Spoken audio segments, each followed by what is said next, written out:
90వ అధ్యాయము శ్రీకృష్ణ భగవానుని లీలా విహారము. శ్రీ శుకుడు నుడివెను. పరీక్షిణి మహారాజా, శ్రీకృష్ణ భగవానుడు సకల సంపదలతో తులతూగుచున్న తన ద్వారకా నగరమునందు హాయిగా నివసించుచుండెను. వృష్ణివంశ ప్రముఖులెల్లరూ ఆ పురమును సేవించుచుండిరి. నవ యౌవన కాంతులతో ఒప్పుచున్న అతడి తరుణీమణులు ఉత్తమ వేషధారిణులై సంసితములైన అమూల్య వస్త్రాభరణములను ధరించి అలరారుచుండిరి.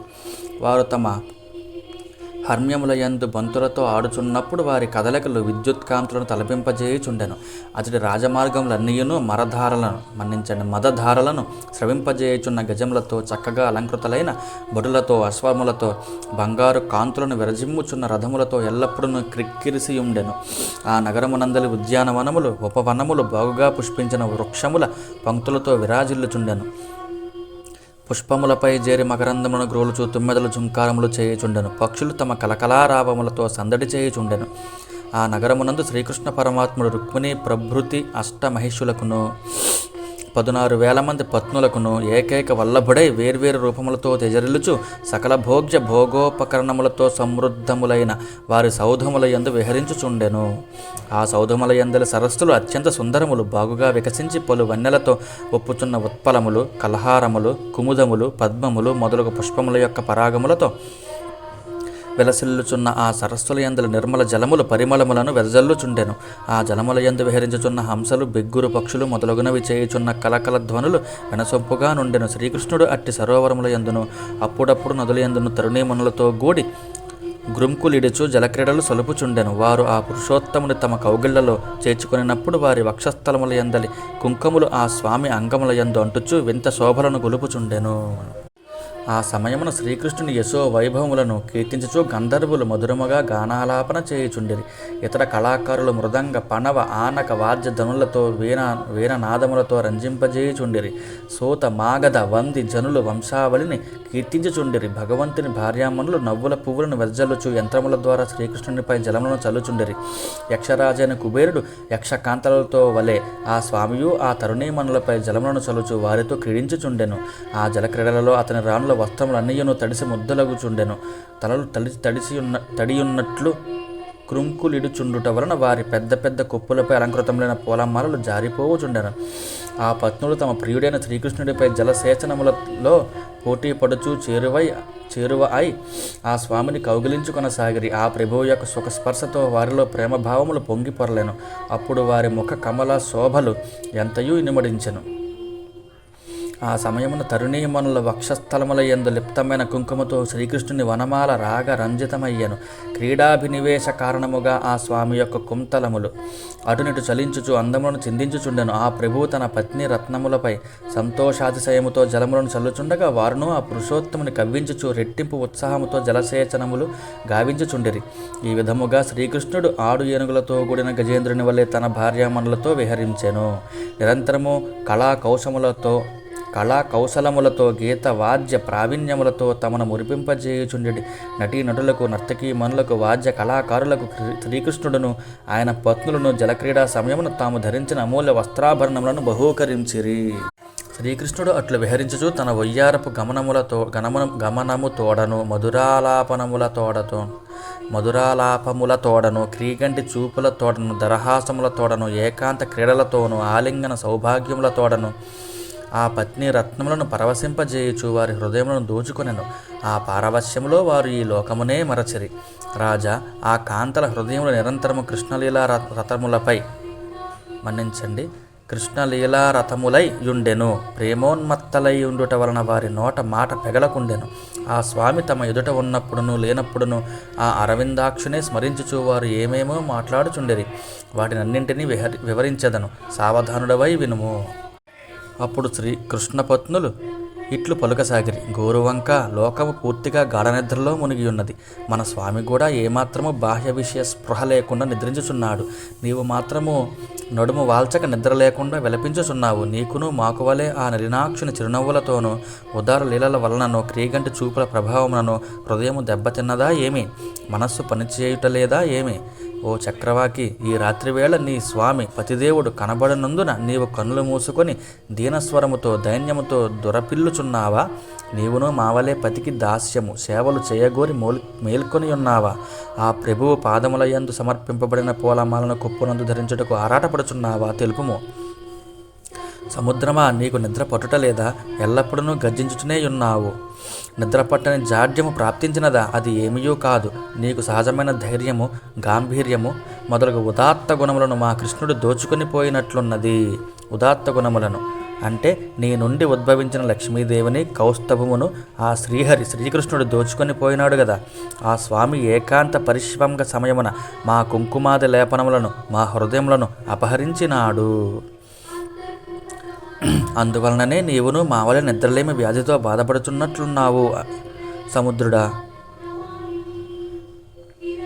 అధిగమింపరాని ఈ దుర్దశకు గురి అయినావు. చంద్రుడా, నీవు ప్రబలమైన క్షయరోగమునకు గురి అయిన వాడవు. అందువలననే దినదినము క్షీణించుచున్నావు. అందుకే కాబోలు నీ కాంతులతో చీకట్లను తొలగింపలేకున్నావు. ఆ కారణముననే కావచ్చును నీవును మావలే శ్రీకృష్ణుని మధురోక్తులను విస్మరించి ఆ చింతలో మునిగి మాటలను కోల్పోయినట్లున్నది. మలయా నిలయమా, నీకు మేము చేసిన అపరాధమేమి? శ్రీకృష్ణుని అపాంగ వీక్షణములతో క్రీగంటి చూపులతో మా హృదయములు పట్టుదప్పి ఉన్నవి.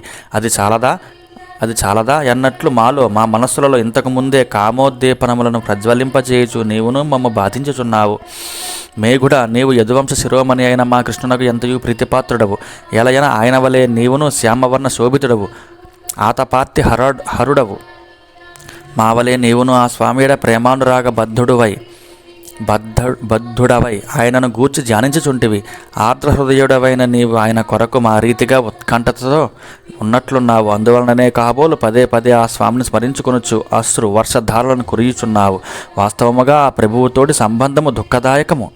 కోకిల, నీ కంఠము మృదుమధురమైనది. మా ప్రాణనాథుని వలె నీవును అమృతములొలికెడి తీయని మాటలను పలుకుచున్నావు. విరహవేదనతో మృతప్రాయులై ఉన్నవారికి నీ గానము సంజీవని వలె పనిచేయను. మేము ఏమి చేసినచో నీకు ప్రీతి కలుగునో తెలుపుము. పర్వతరాజమా, నీవు మిక్కిలి ఉదార బుద్ధి గలవాడవు. నీవును ఆ జగన్నాథుని వలె భూభారమును వహించుచున్నావు. కానీ నీవు ఇప్పుడు ఉలకవు పలుకవు. కారణము ఏమయ్యుండును? బహుశా ఒక మహా ప్రయోజనమును గూర్చి చింతించుచున్నట్లున్నావు. మేము ఆ వసుదేవనందనుని పాద కమలములను మా వక్షస్థలములపై వహించుటకు తపనపడుచున్నట్లు నీవును నీ శృంగముల శిఖరములపై ధరించుటకు ఆరాటపడుచుంటివా ఏమి? దీనిని బట్టి చూడగా మన ఉభయుల అవస్థయు ఒక్కటిగానే ఉన్నట్లు కనబడుచున్నది. నదీమతలులారా, మేము ఆ మేఘశ్యాముని శ్రీకృష్ణుని యొక్క ప్రణయావలోకనములు లభింపక తప్త హృదయములతో మిగులు కృషించియున్నాము. అట్లే మీరును మీ పతిదేవుడైన సముద్రుని యొక్క జలములను గ్రీష్మ ఋతు కారణముగా మేఘముల ద్వారా పొందజాలక మడుగులన్నీ ఇంకిపోయి శుష్కించియుండుటచే కమల శోభలను కోల్పోయి ఉన్నారు. హంసరాజమా, నీకు స్వాగతము. విచ్చేయము, ఆసనమును అలంకరింపము, క్షీరములను పుచ్చుకొనుము. మా స్వామియగు శ్రీకృష్ణుని వృత్తాంతమును వినిపింపుము. నిన్ను అతని దూతగా భావించుచున్నాము. ఎవ్వరికి వశముగానే ఆ ప్రభువు కుశలమేనా? పూర్వము అతడు ఏకాంతమున మాతో కావించిన సరస సల్లాపములు ఆయనకు గుర్తులో ఉన్నవా? ఎలయన ఆయన మైత్రి నిలకడలేనిది. అట్టి స్వామిని మేము ఎలా భజింపవలను? నీవు అట్టి ఎల్పుని దూతవే గదా. మాకు ప్రియతముడైన ఆ స్వామిని ఒంటరిగా లక్ష్మీదేవి లేకుండా ఇక్కడికి తీసుకుని రమ్ము. స్త్రీలలో ఆయన ప్రేమకు పాత్రురాలు కాదగినది లక్ష్మీదేవి ఒక్కతేనా? మేము కామా? ఆయనను గాఢముగా ప్రేమించుచున్నది ఆ శ్రీదేవి ఒక్కతేనా? మేము ప్రేమించటలేదా? శ్రీ శుకుడు వచించెను. పరీక్షిని మహారాజా, శ్రీకృష్ణుని పత్నులు యోగేశ్వరేశ్వరుడైన తమ ప్రభువుపై ఇట్టి అనన్య భక్తి భావమును కలిగియుండి ఆ పరమాత్మని సేవించుచుండిరి. తత్ఫలితముగా వారు పరమ పదమును పొందిరి. శ్రీకృష్ణ భగవానుని లీలలు అనేక విధములుగా పెక్కు గీతముల ద్వారా కీర్తింపబడినవి. ఆ మధుర మనోహర గీతములను విన్నంత మాత్రముననే స్త్రీలు పరవశించిపోవుదురు. వారి మనస్సులు ఆ స్వామి వైపు ఆకర్షితములగును. అంతటి మహిమాత్ముడైన ప్రభువును ప్రత్యక్షముగా కనులారా చూచిన స్త్రీల భాగ్యమును గూర్చి ఇంకా చెప్పనేలా. జగద్గురువైన శ్రీకృష్ణ భగవానుని తమ పతిగా భావించి ఆ స్వామికి ప్రేమాదరములతో స్నానము, భోజనము, పాద సంవాహనము మున్నగు పరిచర్యలు గావించిన వనితలు ఎంతయో భాగ్యశాలినులు. వారి యొక్క ఆ తప ప్రభావమును ఎంతని వర్ణింపగలము. మహారాజా, శ్రీకృష్ణ పరమాత్మ సత్పురుషులకు శరణ్యుడు. ఆ మహానుభావుడు వేదోక్తములైన ధర్మములు నిరంతరము పదే పదే స్వయముగా ఆచరించుచు గృహము ధర్మార్థ కామములకు సాధనమైన స్థానము అని లోకమును నిరూపించెను. గృహస్థుల యొక్క పరమధర్మములను ఆచరించిన పురుషోత్తముడు శ్రీకృష్ణుడు. ఆ పరమపురుషుడు 16,180 పత్నులతో ఈ గార్హస్థ్య ధర్మమును నెరపుచు లోకమునకు ఆదర్శప్రాయుడయ్యను. రాజా, ఆ 16,108 మంది స్త్రీ రత్నములలో రుక్మిణీదేవి మొదలగు అష్టమహిషులను గూర్చి ఇంతకు ముందే తెలిపియుంటిని. అంతేకాదు ఆ ప్రభువు యొక్క అనుగ్రహము వలన వారికి కలిగిన పుత్రులను 1,61,080 మందిని గూర్చి పేర్కొని ఉంటిని. శ్రీకృష్ణ పరమాత్మ యొక్క లీలలు అనంతములు అమోఘములు. ఆ పురుషోత్తముని వలన సహస్రాధికముగా గల ఆయన పత్నులందరిలో ప్రతి భార్య యందును 10 మంది పుత్రులు ఉదయించిరి. వారందరూ బలపరాక్రమ సంపన్నులు. వారిలో 18 మంది మహారథులు. వారు మిగుల ప్రశస్తి గన్నవారు. క్రమముగా వారి పేర్లను తెలిపెదను వినుము. ప్రద్యుమ్నుడు, అనిరుద్ధుడు, దీప్తిమంతుడు, భానుడు, శాంబుడు, మధువు, బృహద్భానుడు, చిత్రభానుడు, వృకుడు, అరుణుడు, పుష్కరుడు, వేదబాహుడు, శృతదేవుడు, సునందనుడు, చిత్రబాహువు, విరూపుడు, కవి, న్యగ్రోధుడు అనునవి వారి నామధేయములు. రాజా, ఆ మధుసూదనుని పుత్రులలో రుక్మిణీనందనుడైన ప్రద్యుమ్నుడు అగ్రగణ్యుడు. అతడు తన తండ్రి వలె కృష్ణుని వలె సకల శుభలక్షణ సంపన్నుడు. మహారథుడైన ఆ ప్రద్యుమ్నుడు తన మేనమామయగు రుక్మి యొక్క కుమార్తె అయిన శుభాంగిని పెండ్లియాడెను. అతని తనయుడు అనిరుద్ధుడు. అతడు 1000 ఏనుగుల బలము గలవాడు. ఆ అనిరుద్ధుడు తన మాతామహుడైన రుక్మి యొక్క పౌత్రి అంటే పుత్రుని కుమార్తెను వివాహమాడెను. అతని సుతుడు వజ్రుడు. బ్రాహ్మణ శాపవశమున ముసలము ద్వారా నచింపగా మిగిలిన యదువంశీయులలో ఇతడు ఈ వజ్రుడు ఒకడు. జై శ్రీహరి. ఈ వ్రజుని సూనుడు ప్రతిబాహువు. అతని సుతుడు సుబాహుడు. ఆ సుబాహుని పుత్రుడు శాంతసేనుడు. అతని తనూజుడు శతసేనుడు.